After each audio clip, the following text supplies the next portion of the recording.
Ah putain, parce qu'il marche pas le bordel? Tu vas rester comme ça? Ouais, mais c'est pas T'as des grave. gros bras ou t'as pas des crampes? Non, Ah, j'ai des petits bras, j'aurais des crampes. Surtout qu'il tremble pas mal, je trouve pas. Ouais, c'est pour ça le stabilisateur. Alors, toi, c'est pour ça.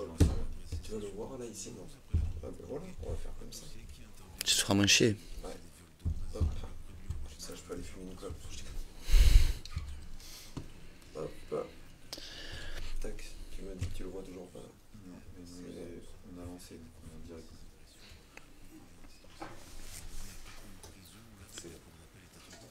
Allez, c'est parti. Bonjour Alex. Bonjour. Je te propose de commencer par le verre à moitié plein. On évoquera après les sujets qui fâchent un peu plus. 10 points en 3 matchs, dont 2 succès à l'extérieur, une 3e place, 13 essais. Si on s'en tient à ces chiffres-là, le début de saison est réussi. Et quels sont pour toi les points de satisfaction? J'avais dit qu'après Aurillac ou après Brive, on ferait les points, ou les comptes en tout cas à la fin de Dax. Donc on va essayer de continuer notre marche en avant. C'est important pour le moral, mais c'est important aussi pour l'aspect comptable. Donc l'idée c'est qu'on arrive à se projeter calmement sur le match de demain. On en connaît l'enjeu, l'importance. Et après on fera les comptes à la fin du bloc sur le match de Dax. Sur ces 3 premières rencontres, même si les scénarios sont différents, les compositions d'équipe aussi, on a noté une même capacité à terminer les rencontres très fort. C'est tout sauf un hasard. Ben, je crois que c'est à mettre au mérite de plusieurs points. L'état d'esprit des joueurs en premier, c'est-à-dire que les joueurs qui rentrent ne mélangent pas frustration avec des erreurs de mauvais goût. Donc ils sont à même d'amener une plus-value à l'équipe, c'est ce qu'on attend d'eux. Ça c'est la première chose. Donc c'est d'abord le travail des joueurs. Le deuxième c'est le travail des prépas peut-être aussi. Moi il me semble-t-il qu'il y a aussi une corrélation avec le travail des prépas physiques, que ce soit Mathieu ou Quentin. Donc ça veut dire qu'on arrive à bien finir nos parties. Et certainement qu'il y a une part aussi du staff rugby sur le tempo du coaching, voilà, on essaie de deviner, en tout cas de choisir les bons moments. Donc voilà, je pense que c'est la triade qui fait qu'on arrive à bien finir nos parties. Ouais, ça n'a pas toujours été le cas tout au long de la saison dernière. Tu me grattais la tête beaucoup à ce sujet-là. Là, ça fonctionne. Ouais, ben après le problème c'est que c'est toujours pareil, quand ça te sourit ben, c'est plus simple, quand tu rappelles-toi l'année dernière les premières conférences de presse, je disais qu'on gagnait pas une d'avantage de nos collisions, on a aussi essayé de réfléchir à soit nos compositions d'équipe, soit notre recrutement qui va en ce sens, parce qu'on a besoin aussi de gagner une d'avantage. L'année dernière ça nous a fait défaut soit par le profilage des joueurs, soit par les blessures.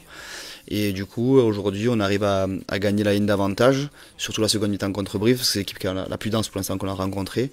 Mais me semble-t-il, Mont-de-Marsan ressemble aussi un petit peu physionomiquement à cette équipe-là. Donc il va falloir qu'on soit capable de gagner nos contacts demain soir. On va y venir.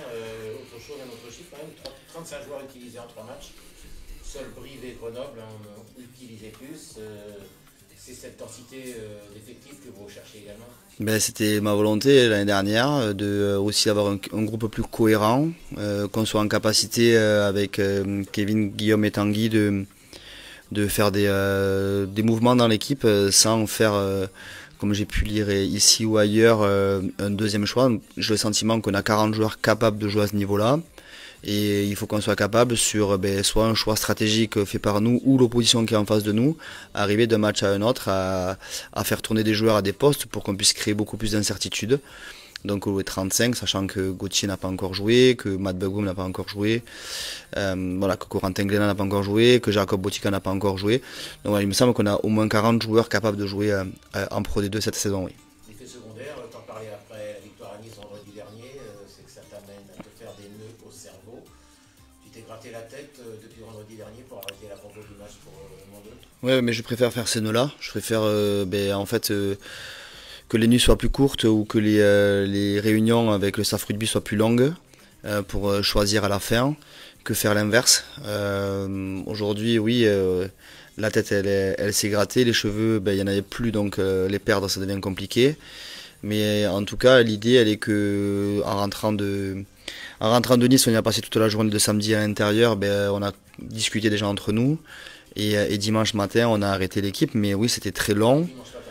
Oui, en fait, on a annoncé l'équipe dès lundi matin. On essaie d'annoncer l'équipe tôt, de concerner les joueurs. Et aussi, ça permet, dans mon management, de savoir le joueur qui montre une mauvaise image de lui quand il n'est pas content. ben, en fait ça va le desservir. Donc l'idée c'est que aujourd'hui il y a Il y a une frustration qui est normale aussi. ouais, tu peux avoir la frustration, mais à mon sens, tu dois la mettre au service du groupe. Que tu sois déçu, ben, bien évidemment, que tu sois pas content de ne pas jouer le match, ben, je peux le comprendre parfaitement. Par contre, les opportunités, ben, aujourd'hui, il y a tout le monde qui les a et qui les aura en tout cas sur le bloc. Donc l'idée, c'est saisir les opportunités quand elles se présentent à toi et accepter que le groupe est homogène et que c'est l'aspect prioritaire de notre projet, c'est que le groupe et en tout cas le club est premier dans notre choix. Il y a le groupe, d'abord le club, après il y a le groupe et après il y a le joueur. Dans l'individu, il passe qu'en troisième temps. Donc celui-là qui n'a pas compris que ça, bah, aujourd'hui tout le monde le comprend, mais s'il ne venait pas le comprendre, je l'aiderai à comprendre. Arthur Prout me disait cette semaine que tu avais très vite basculé également sur les sujets qui fâchent, et notamment ces 10 essais encaissés en 3 matchs qui ne ressemblent pas du tout à ce que vous présentiez la saison dernière.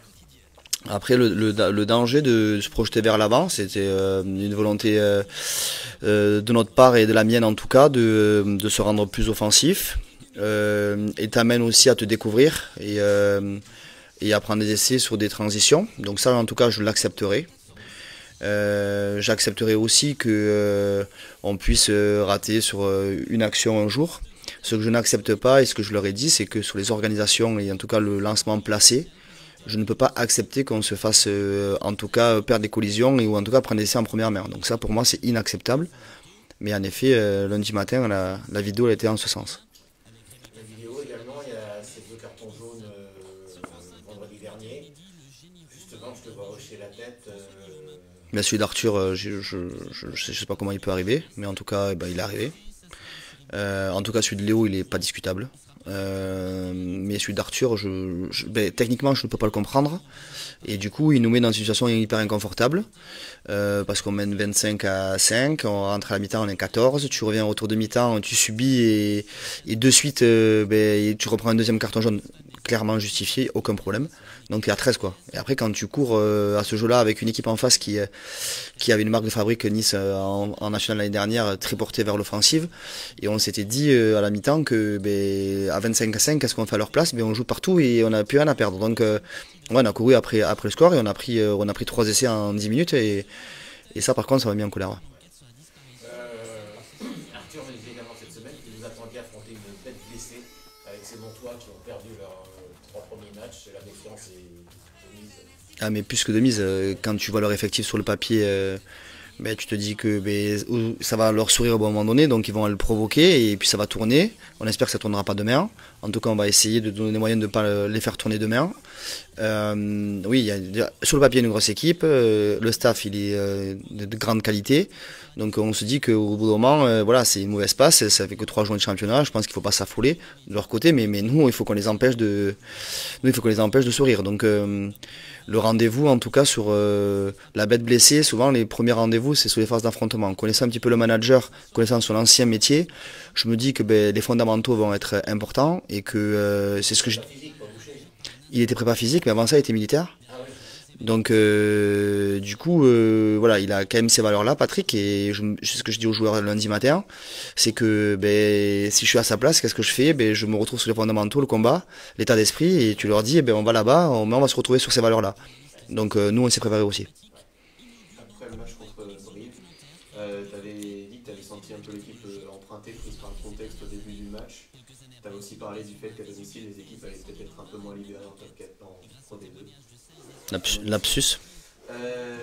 Est-ce que tu as préparé un peu l'équipe aussi à ce contexte, éventuellement à retrouver aussi Chanzy, ces matchs à domicile peuvent être un peu compliqués? En tout cas, on en a parlé dès le début de semaine. Lundi matin, ça a été le sujet. C'était le sujet de se concentrer sur notre défense. Ça a été le sujet de se concentrer sur notre combat et état d'esprit.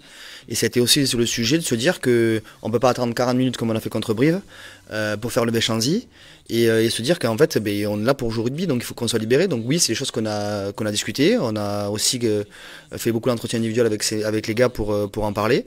Et nos sages, notre groupe de sages est concerné par ça. Donc oui, c'est des sujets qu'on a discutés, qu'on a élaborés.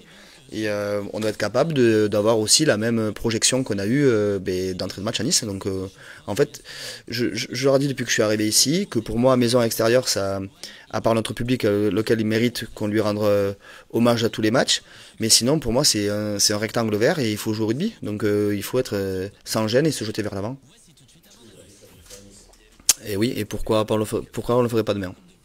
Point d'interrogation, on verra. C'est bon? Bonne journée.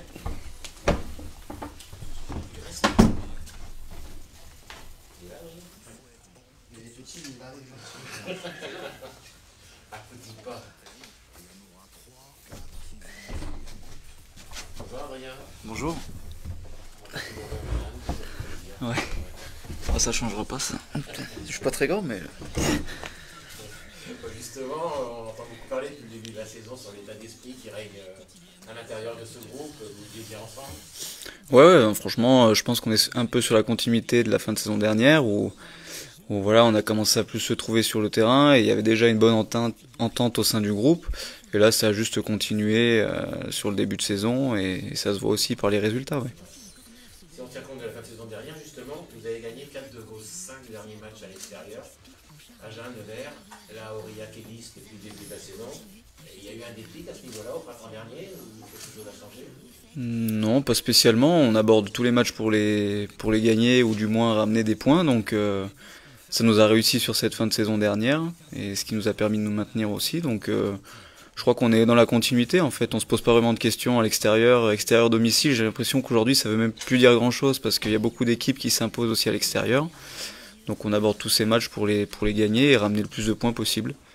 Vous recevez Mont 2, ils étaient venus gagner ici en octobre dernier, en 28-18. Vous aviez subi une très lourde défaite, 52-7 au retour. C'est resté dans la mémoire, ces deux matchs-là. Il y a un petit esprit revanchard quand même. Ben, on sait que Mont 2 c'est une belle équipe, donc là même s'ils arrivent ici en ayant subi 3 défaites de rang, on sait que on s'attend à quelque chose de compliqué avec un gros combat. Maintenant, on fait pas non plus une fixette sur cette équipe. On sait que voilà, ils ont une belle équipe avec pas mal de bonnes individualités. Donc, nous, on a abordé le match en s'attendant à un combat assez âpre et on espère répondre présent pour qu'on ait une issue favorable. Oui, voilà, c'est une autre saison. Franchement, j'ai pas envie de m'arrêter là-dessus. Alors, c'est sûr, on y pense, mais je veux dire par là, c'est une nouvelle saison, ce sera un nouveau match demain et il y aura 0-0 au coup d'envoi. Brive avait stoppé il y a 2 semaines votre belle série de 10 matchs consécutifs sans défaite à Chanzy. Ça génère aussi un petit sentiment de revanche là, pour repartir sur une victoire à Chanzy. Oui, bien sûr, on a envie de lancer notre saison à domicile. Pour l'instant, ça s'est bien passé 2 fois à l'extérieur et on a perdu ici quand même. Donc bon, voilà, ça c'est de côté maintenant. Et là, on a un gros match demain soir contre Mont 2. Donc non, ça nous tarde et on a envie de faire pousser Chanzy derrière nous et avec la victoire. Tu as longtemps joué à Dax, hein, où je crois même que tu avais rencontré ta compagne, tu m'avais dit. Tu te sens un peu landais, je sais pas, tu te sens pas côté. Est-ce que Mont-de-Marsan c'est un derby pour toi? Non, c'est pas un derby, mais c'est vrai qu'à chaque fois que je rentre dans les Landes, je suis content, que ce soit joué à Dax ou à Mont-de-Marsan. Effectivement, j'ai des attaches là-bas, donc c'est des clubs qui me tiennent à cœur, j'aime bien les affronter. Alors bon, oui, bien sûr, oui. Mais après, bon, ça on met aussi de côté et on fait un peu abstraction de tout ça et on va essayer de faire la meilleure partie possible. Et ces Aquas que tu connais bien, qui se retrouvent en tête après 3 journées, qui ont fait une super saison la saison dernière, t'es surpris un peu quand même de ce parcours-là? Bah, j'ai envie de dire pas vraiment parce qu'au final ils sont un peu sur la continuité aussi de leur saison dernière, donc là ils ont rattaqué leur saison de la meilleure des manières possibles. Et non, c'est une équipe qui joue crânement sa chance et qui continue de gagner des matchs, donc on verra. Nous on y va aussi la semaine prochaine, donc ouais c'est ça. Ouais. Donc on verra déjà jouer ce match-là et après la semaine d'après on verra à Dax quoi. Contre Brive, je crois que tu fêtais ton 200e match de Pro D2. 198, je l'ai vérifié, je crois. Ouais. On est 200 en tout cas. C'est quelque chose qui est symbolique pour toi ou pas forcément Non, je sais pas, je m'arrête pas forcément aux chiffres. Bon, je suis quand même content de jouer tous les week-ends, donc ça c'est quelque chose de positif et j'ai envie que ça continue longtemps. Donc je suis encore frais mentalement et physiquement, donc j'espère que ça continuera. Vous êtes 4 demi-mêlés, avoir été utilisés sur les 3 premiers matchs. Ça se tire un peu l'amour, comment ça se passe entre vous? Non, franchement c'est ça, hein. Il y a une bonne entente entre nous, entre tous les 4. Et faut que ça continue. Nous, alors avec Manu, on est un peu plus âgés, donc on est plus dans la transmission avec les 2 plus jeunes, mais franchement ça se passe très bien et il faut que ça continue comme ça, ouais. Merci Adrien. De rien.